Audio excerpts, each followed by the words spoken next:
இந்த கதைக்கும் இதுக்கும் சம்மந்தமே இல்லைன்னு சொல்லி லெட்டர் வரைக்கும் கொடுத்துட்டாங்க. இந்த மனுஷன் அவ்வளோ கஷ்டப்படுறாரு இந்த படத்தை ரிலீஸ் பண்ணுறதுக்கு. எல்லாருக்கும் வணக்கம். இங்கே வந்திருக்க பத்திரிகை மற்றும் ஊடக நண்பர்களுக்கு மாலை வணக்கம். இன்றைக்கி ஒரு முக்கியமான தருணத்தில் கடைசியாக எவ்வளோ நாள் கஷ்டப்பட்டு மக்கள் நாயகன் ராமராஜன் சாரோட படத்தை 14 வருஷம் கழித்து எட்ஸெட்ரா என்டர்டைன்மெண்ட் ஸ்ரீனிக் பிக்சர்ஸ் தயாரித்து அதை நீங்கள் பார்க்க போகிறீங்க. சார் எப்பவுமே ஒன்று சொல்லுவாங்க, நாங்கள் எல்லாம் நீங்களாம் ஜட்ஜஸ்ஸு, நாங்கள் எங்கள் வாதங்கள்லாம் பண்ணி ஃபைனலாக ஒரு கோர்ட்டோட ஹியரிங்க்கு வெயிட் பண்ணுற மாதிரி வெயிட் பண்ணுறோம். படம் ரொம்ப சிறப்பாக வந்திருக்கு.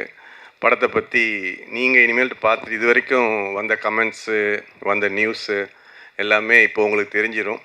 ஸோ நாங்கள் எல்லா படத்துக்கும் இது எங்களோட 12வது படம் ப்ரொடக்ஷனில் எட்ஸெட்ராவில். இதில் நம்ம எவ்வளோ உழைப்பு போட்டிருக்கோன்றது நீங்கள் பார்ப்பீங்க. ஒரு தரமான நீங்களும் வாழ்க்கையில் சந்தித்த ஒரு விஷயத்தை இந்த கதை கருவாக எடுத்துருக்குறோம். ரொம்ப எமோஷ்னலாக இருக்குது. நேற்று கூட நடந்த ஒரு செலிப்ரிட்டி ஷோவில் 140 பேர் பார்த்துட்டு எல்லாருமே ரொம்ப மனம் உருகி தான் போனாங்க. பட் நீங்கள் தான் பெஸ்ட் ஜட்ஜ். கண்டிப்பாக பார்த்து சப்போர்ட் பண்ணுங்கள்.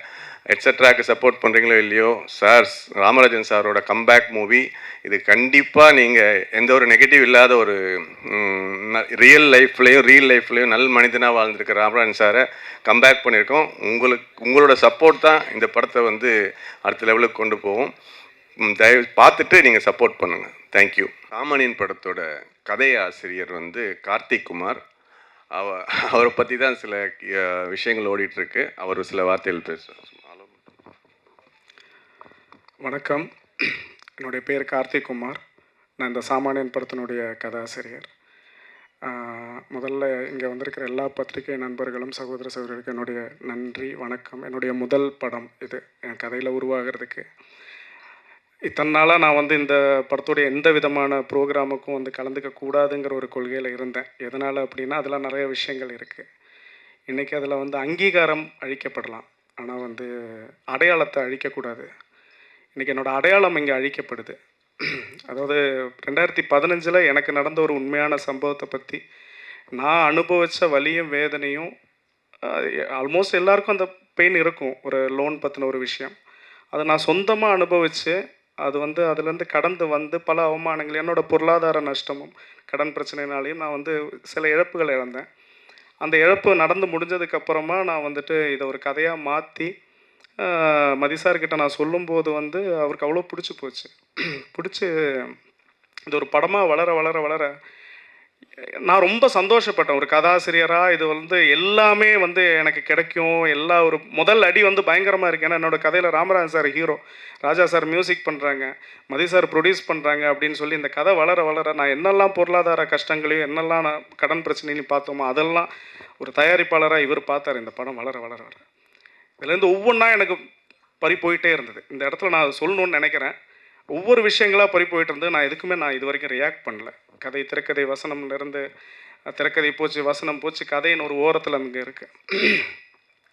இன்றைக்கி அதுவும் போகிற மாதிரி ஒரு சுச்சுவேஷன் இங்கே நிற்கிது. இதில் என் கதைங்கிறாங்க, என்னோட இதுங்கிறாங்க. ராமராஜன் சார் எப்பேற்பட்ட மனுஷன் அப்படிங்கிறது இண்டஸ்ட்ரியை தவிர்த்து ஒரு மக்கள் எல்லாருக்குமே தெரிஞ்ச ஒரு விஷயம்.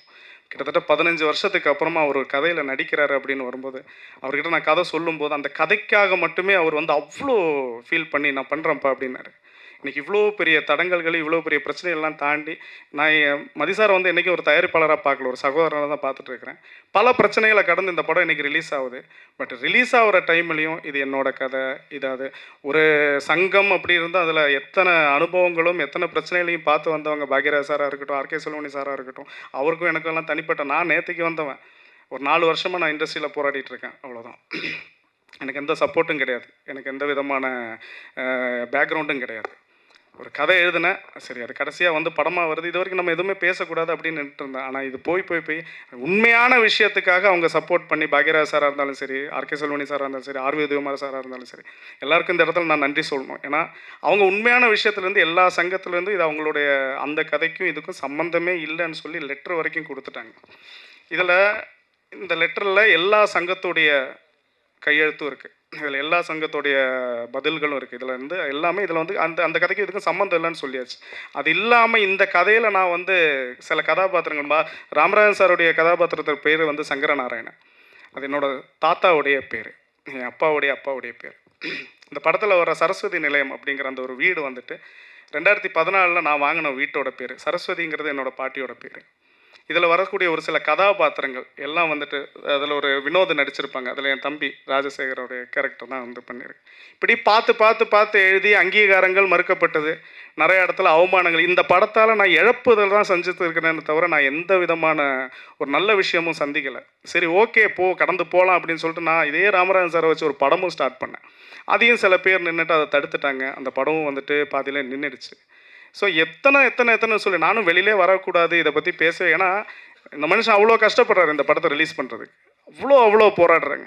அப்போ அந்த போராட்டம் முடிஞ்சு இந்த படம் நல்லபடியாக வரணும் அப்படிங்கிற இதில் கடவுள் மேலே பாரத்தை போட்டு நானும் பொறுமையாக இருந்து பார்த்தா இது கடைசியில் இப்போ மறுபடியும் ஏதோ ஒரு சில பேரோட சூழ்ச்சினால் இது ஏன் கதைன்னு சொல்லிட்டு ஒருத்தர் வந்திருக்கிறாரு. ஒரு பத்திரிகை சகோதரர்களாக நண்பர்களாக எனக்கு நான் எந்த விதமான பேக்ரவுண்டும் கிடையாது. நான் திரும்பவும் சொல்கிறேன், எனக்கு சினிமாங்கிறது வந்து எந்த விதமான பேக்ரவுண்டும் கிடையாது. நான் ஒரு சாமானியன் தான். ஆனால் இந்த இடத்துல உங்கள் முன்னாடி ஒரு விஷயத்தை நான் வந்து எல்லாருக்காகவும், இது எனக்காக கிடையாது, என்னோடய அங்கீகாரங்கள் நிறைய வந்து அழிக்கப்பட்டிருக்கு, மறுக்கப்பட்டிருக்கு. ஆனால் இந்த இடத்துல என்னோடய அடையாளத்தை விட்டு கொடுக்க முடியாது. இந்த படத்தினுடைய கதை, இந்த சாமானியன் குழந்தையோட உண்மையான தகப்பன் நான் மட்டும்தான், கார்த்திக் குமாருங்கிற நான் தான். அது ஒரு சகோதர சகோதரிகளாக, ஒரு பத்திரிகை நண்பர்களாக, இது வந்து ஒரு சினிமாவுக்கு வரக்கூடிய ஒருத்தனுடைய அடையாளமே அழிஞ்சு போகுதுங்க. எத்தனைன்னு சொல்லி தாங்க முடியும்? நான் எங்கே போய் ஃபைட் பண்ண முடியும்? எங்கே போய் பேச முடியும்? நேற்றுக்கு இப்போ செலிப்ரிட்டி ஷோ போடுதேன், அங்கே வந்து 140 பேருக்கு மேலே இருந்தாங்க. ஒவ்வொரு டயலாகுக்கும் கை தட்டுறாங்க. அந்த டயலாகு ஃபுல்லாமே அந்த பவுண்டில் நம்ம பண்ணது. ஒவ்வொரு நாளும் நைட்டு 12 நாளில் உட்காந்து நான் எழுதி சார்கிட்ட ஒப்படைச்சேன். ஒவ்வொரு டயலாகுக்கும் கையடிகள் படுது, ஒவ்வொரு டயலாகுகளும் வரவேற்கப்படுது. நான் இது வரைக்கும் எந்த ப்ரொமோஷன்லையும் கலந்துக்கல. நான் எந்த ஒரு ஆடியோ லான்ச்சில் கூட எனக்காக சரவண சுப்பியா சார் பேசினார். சரவண சுப்பியா சார் வந்துட்டு அவ்வளோ சொன்னார். இதில் வந்துட்டு 23 வருஷத்துக்கு அப்புறமா ராஜா சாரும் ராமராஜ் சாரும் இணைஞ்சிருக்கிறது, பல வருஷங்களுக்கு அப்புறமா மதி சார் வந்துட்டு ராமராஜ் சாரை கம்பேக் கொண்டு வந்திருக்கு, இதெல்லாம் கார்த்தியோட கதையினால தான் அப்படின்ட்டு. இது எதுவுமே வந்து ஒரு பெருமையாவோ இது எதுவுமே நான் இதனால் எதுவுமே நேடலை. ஆனால் இழக்கிறதும் நிறையா இழந்துட்டேன். ஆனால் இந்த இடத்துல என்னோடய அடையாளத்தை இழக்கிறதுக்கு நான் தயாராக இல்லை. திரும்பவும் சொல்கிறேன், சாமானியங்கிற குழந்தையோட உண்மையான தகப்பன் கார்த்திக் குமார் தான். தேங்க்யூ.